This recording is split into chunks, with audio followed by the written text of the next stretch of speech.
The next step in your practical guide to gamification is to take your modified game design and mix in your favorite technology. Looking back at the chain game example, this was an easy modification to bring to the digital space. Rather than having participants put chart paper up around the room, they shared their examples using discussion posts. A player would share an example of a game, and then others would comment with elements of gamification contained in that game and possible classroom applications.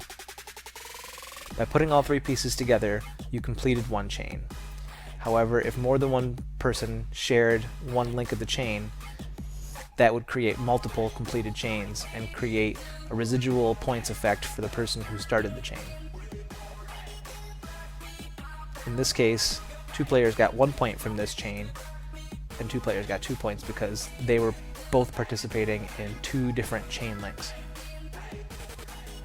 It's important to evaluate technology through a specific lens to be sure that it's going to support your gamified intentions. These 5 questions will help you decide if the technology you're looking at will help or hinder your goals. Does the technology allow teachers and students to design and get creative? Don't just look for pre-designed programs that promise to develop a certain skill. Look for resources that allow you to get under the hood and build things yourself. And eventually, your students can build too. In this way, your creativity is not limited. You can be sure that it has a personal feel and be specific for your student needs. Does the technology provide immediate feedback?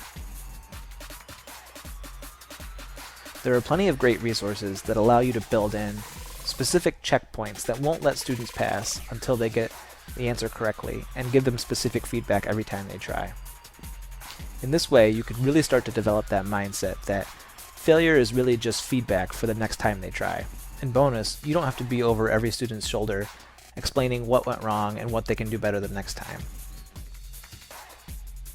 If you find and implement the right programs, you can really extend your reach. Does the technology give students meaningful choices? I'm not talking about customizing their avatar as they begin the next prescribed adventure. Are the choices students making affecting the outcome of their experience? Think about the simple question game, where students decide which yes or no strategies they want to use in getting towards an answer as quick as possible. They're playing with strategies to see which ones work the most efficiently. Giving students this type of control over their experience is a powerful way to build in buy-in. Does the technology create any kind of social motivation? There are plenty of programs that are great at identifying and matching students with the right level of challenge. However, working towards these challenges loses its luster if there's no social motivation paired with it to really anchor the experience. Are students working together to solve a problem, or sharing their creations with an authentic audience online? Games are great at facilitating interesting social experiences, like in Apples to Apples, where players play a card for one judge to decide which one they like best. These interesting social mechanics can really be supported if the right technology is chosen. Do students have the freedom to find the right level of challenge for them? Look to open-ended creative programs like Minecraft for Education, where students can naturally gravitate towards the level of challenge that's appropriate for them because there is no ceiling.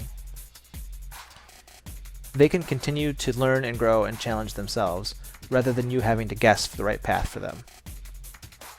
While it may seem like this many filters will leave you with nothing to choose from, I assure you there are a number of great platforms that will support all the answers to these questions.